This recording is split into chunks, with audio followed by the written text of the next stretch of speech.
Alright guys, what's going on? We got an awesome review right now. We are going to be reviewing the Power Rangers deck builder Zeo. Stronger than before. I'm really excited about this. Before we start the review, I do want to thank Renegade Games for providing us a copy for us to review for you guys. It was about a year ago, or maybe more like 9 months ago. I mean, all this, staying at home thing has jumbled all the days together on me.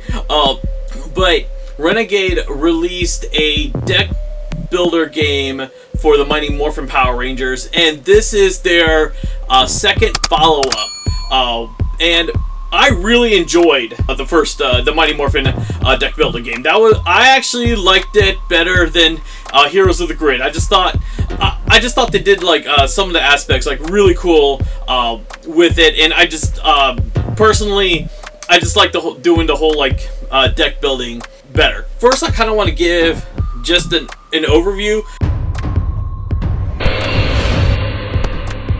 A lot of people confuse deck building with collectible card game, and they are very different. So with a collectible card game, each individual person will set up their own deck with their cards that they personally purchased, and that's and that's how collectible card games make the money, is because they have the booster packs, and then they have the rare cards, and and because of the rare cards, a lot of people will buy a lot of boosters or just a case in general, just so they can try to get all of them, or if they want that one special card because some cards are unbalanced in that aspect. With a deck builder game, each person starts out with a starter deck that has already been pre-made, and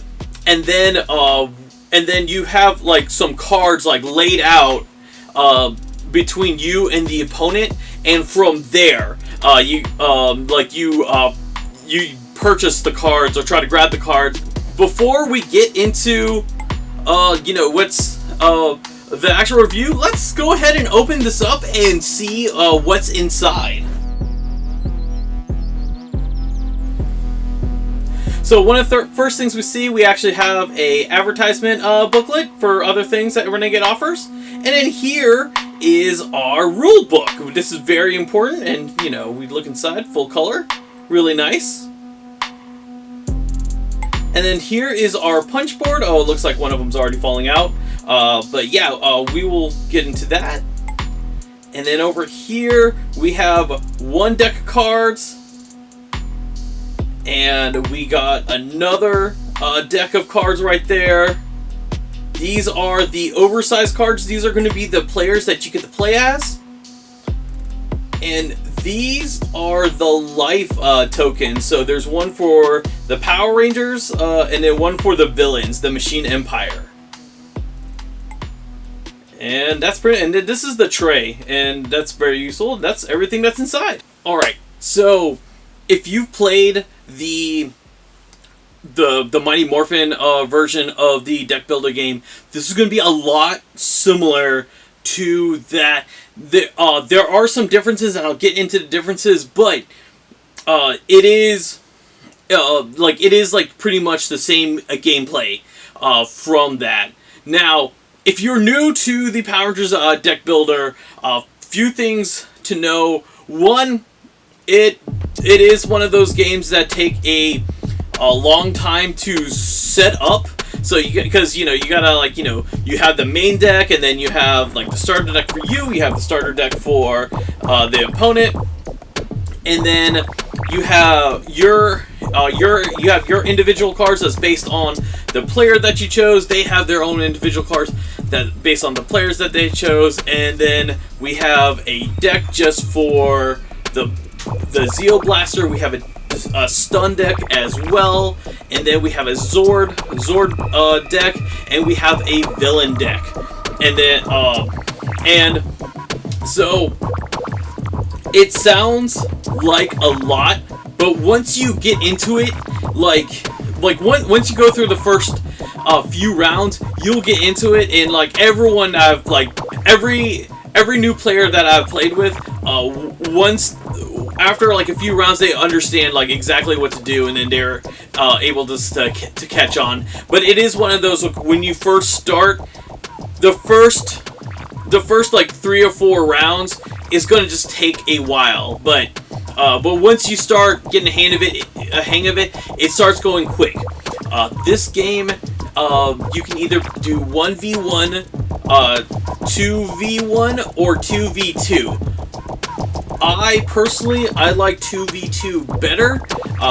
With 2v2, with their rules, the cards get deployed out faster. And also, the game goes quicker than what it does with 1v1. With 2v1,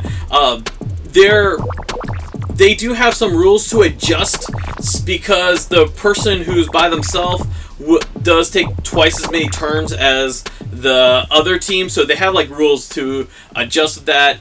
Like one of the big things was like you start with like 15 health. I thought that was kind of weird, but then once I actually start doing 2v1, I was like, oh, it makes sense because you have more chances to heal. Personally, if you have enough people, I highly recommend 2v2.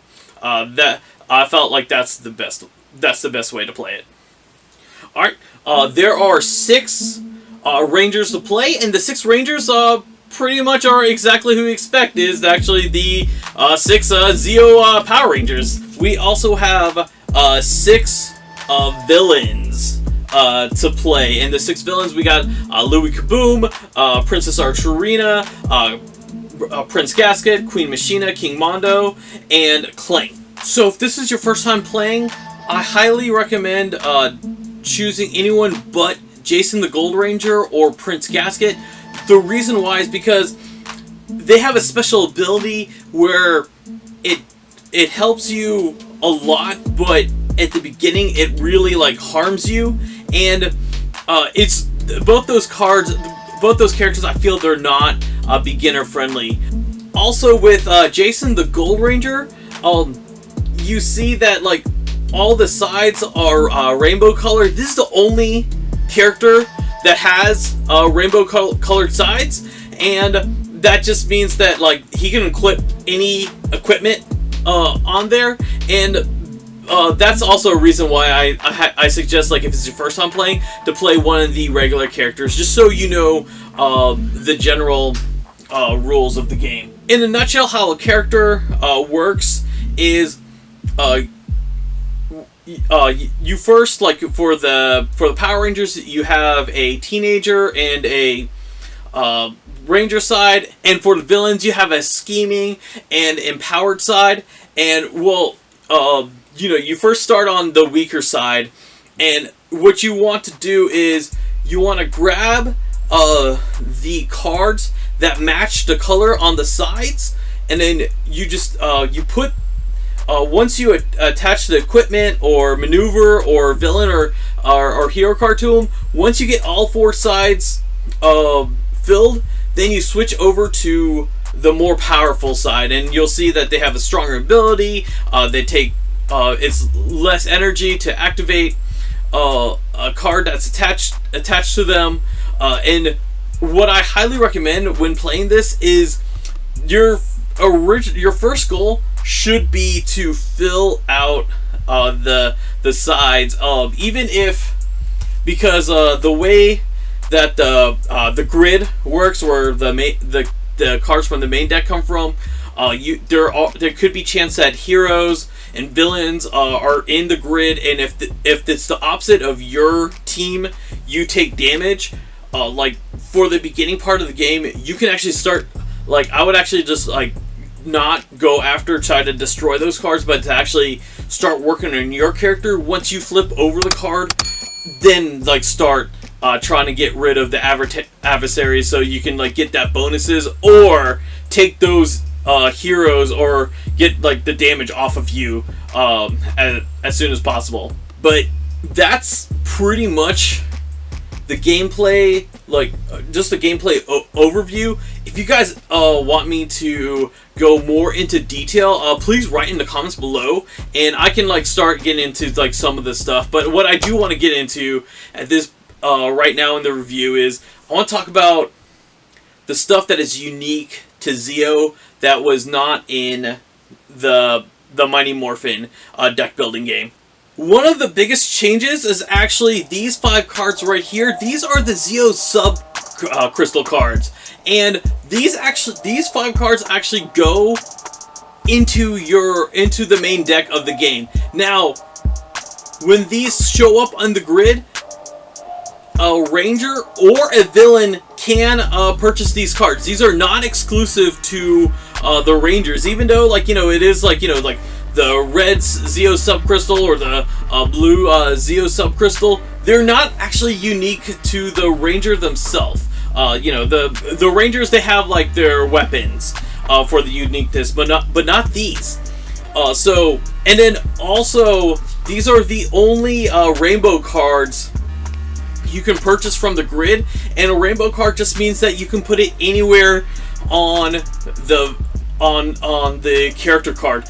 So that means, like, even with if you're a villain, you can actually attach this to where your villain card is supposed to be, and this is still a legal move to there.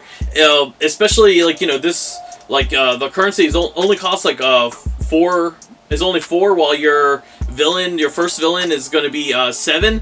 This is a really good tactic to flip your villain faster. The other thing I want to note about these cards is, like, you can have it attached to the character, or you can use it as, like, you know, currency. Like this one is worth 3 crystals. However, if you activate their power, which is only 1 energy to activate it, which is like pretty cheap compared to all the other ones, but once you activate it, you destroy the card, and once you destroy the card, it is gone from the game for the rest of the game.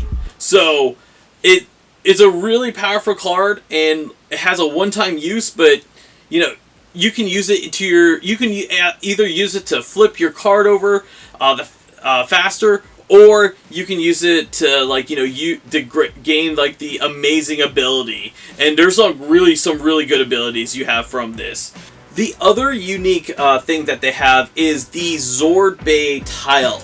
Now, in the Mighty Morphin deck building game, when you had the tile, you just had this one side, and then you had the Megazord card, which you could flip over to be the Mega Dragon Zord, if you get all the Zords out. With the Zord Bay, you start with this, and then once you attach 3 cards, you flip the tile over, and then you get the red Battle Zord, and the red Battle Zord has its own ability. And then once you get 5 Zords on here, then you get the Zeo Megazord. Now, unlike the Mighty Morphin, you can only attach 5 Zords onto this. They don't have a 6th Zord on here. Also, if you guys remember the Mighty Morphin one, you paid a certain amount of energy, and you got to ready all the Zords in your Zord tile. This one, for both the Zord Bay and the Red Battle Zord, when you pay to ready the Zords, it's only 1 at a time. It's a huge difference. And then there's another ability I wanted to get into, because the subtitle of this game, Zeo Stronger Than Before, you know, obviously that's from the theme song, which is pretty much like what everyone remembers from the Zeo theme song, of that subtitle, Stronger Than Before. But this game, like, takes it, like, literally, as there are more cards in this game that gives you the ability to destroy cards than from the previous deck building game. And if you haven't, like, played it before, and you're wondering why would you want to destroy cards in your deck, the reason why is like once you start buying all these powerful cards that have then your starter deck, which have like Recards, they actually start just like making your deck slower, because like, you know, you start getting a big deck and you start just pulling out the 10, you still pull out the 10 starter cards that you start with, and most of those cards are not worthwhile, especially the 7 1 crystal currency card. Like those are immediately the ones you want to destroy the most. Also, if a adversary gives you a stun card, you can use that destroy ability to get the start card out of your deck. But yeah, there's a lot more where it is like, okay, you destroy, like you play this and then you destroy a card, and it's just so you can start going through your deck faster, and so you actually get rid of the weaker cards and you have the stronger cards. Louis Kaboom is kind of like a he's kind of like a risk reward kind of person, because you can actually have him destroy the top card on your deck, so it is like kind of a risk reward kind of thing. Like, oh, I could destroy this card, and you end up getting more cards into your deck, but you have a good chance that you might destroy a good card. It's a really kind of like gambling mechanic that I kind of like that they did with this one.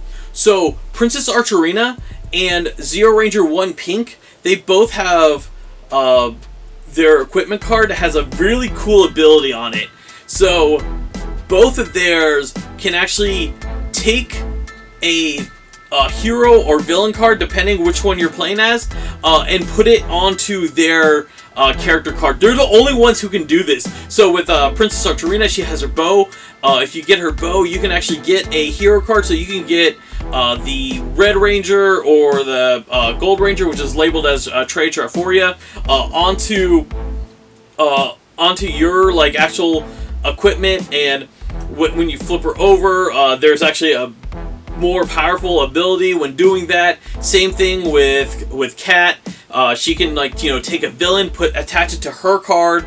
It's a really cool mechanic, which I really like. And then they make it to make sure that if it ever gets discarded, like it never goes into your deck, because your deck is never supposed to have an adversary in it. So it's a really cool mechanic there. Another cool concept card that I actually really like that we didn't actually have in the other game is we have this Singing Zap card, which this card directly takes reference to the episode where Tommy and Kat, they couldn't stop singing. Well, if you purchase this card, instead of it going into your character, it goes into your opponent's character, and then like from there, the only way that they can actually discard the card is that they have to battle the card, which down here is like how much power you need to defeat the card. But as long as it's attached to that character, this thing like will take energy away from them each turn. So it's a really cool concept, which I really like, and I'm hoping that future expansions we can do like more creative ways on this, like, you know, to give cards to hurt someone. And to be honest, the only disadvantage with doing this is that it does give the character a slot filled. I'm hoping, like, you know, if they do continue this mechanic in a future game, like somewhere in here they'll write like you know, you can't like morph or go to empowered with this card attached. Just something in there so it hurts them even more, because one time I played, I actually had this attached to me, and I used that so I could actually flip my card over to the empowered side faster. I used the energy hindrance to my advantage, just so I can get my card flipped over. I do want to talk about some misprints I did find while playing this game. The first one is actually in the rulebook itself. So in the rulebook, it tells you how to set up the game with like where to put the decks and all the cards and everything. And they actually put they actually put on the villain side. They put Clank and the golden power staff from the Gold Ranger in there. And then when we go to the hero side for the Gold Ranger, they put the Gold Ranger with the Z01 Power Zord in there as well. It was just a misprint. I just thought it was kind of like funny. Obviously, like, don't set it up like this. You'll know how to set it up. And this was the one that like really confused me, is actually both in the Triforia and the Impersonator card.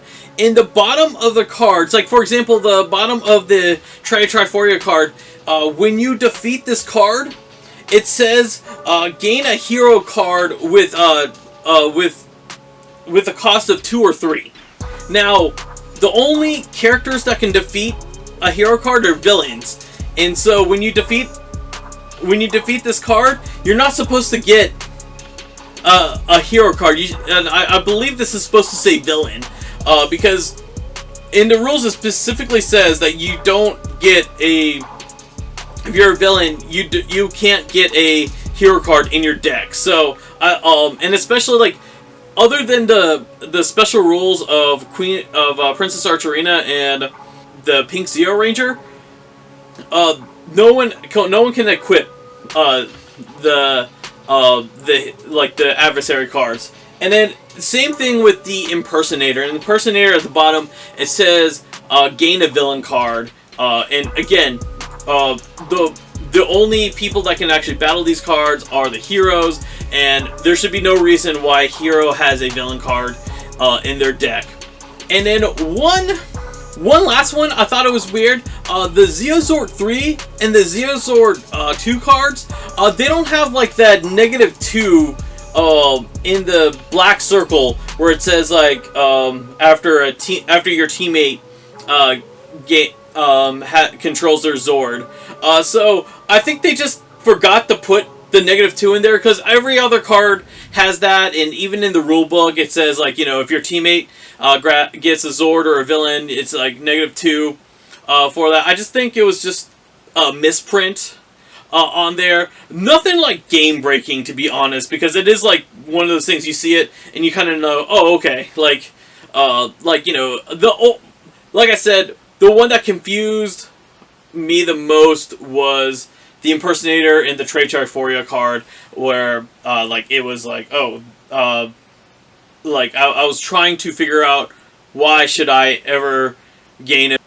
I'm hoping that Renegade will do an errata in the future, so that way they can communicate in the for the people who purchased the game that the cards have been mistyping. That's what I'm hoping for. The only other thing I do want to mention is that the bottom of the rule book on like the back page, where it kind of gives you your quick rules, it gives you rules for the Serpentera promo cards. For the review copy that I received, I did not. They actually did not provide me the Serpentera cards. And I know you can still pre-order the game now and you will get that bonus. But it is kind of nice that they put like the rules for that promo bonus in here. So, and like, now I know how to do it. Like when I go and like, purchase the actual bonus, which I'm hoping, crossing fingers, that Renegade will make it available to purchase like they did with the White Ranger promo card that they did for the deck building game. Overall, I really enjoyed this game. If you've played the Mighty Morphin deck building game, I highly recommend this. And you can actually mix and match. In the rulebook, it just says, just make sure the main deck is no more than 80 cards, and you should be good to go. And I'm like, you can even like, you can make it harder for the heroes or the villains. You can have the villains have more cards than the heroes, or vice versa. You can do anything with your imagination. if you have the main one, I highly recommend getting this. If you don't have like the Mighty Morphin deck building game, I do recommend to get this. This is a full game by itself, so you don't need the Mighty Morphin game to play this. You can play this right out of the box, which I really like. Overall, I really enjoy the deck building game. I can't wait to see more villains. Let me know down in the comments below if you are planning to pick this up. If you are actually, and like, you know, let me know if you have picked it up. Let me know if you've actually played the Mighty Morphin game. Also, let me know if there's any like rules or scenarios you want me to cover. I will make those videos if you want me to do that. If you want me to go into more detail on any of these characters, just so you know the best way to play them, let me know. Alright, till next time, guys. See ya. Your deck is never supposed to have an avatar. I'm going to say that word.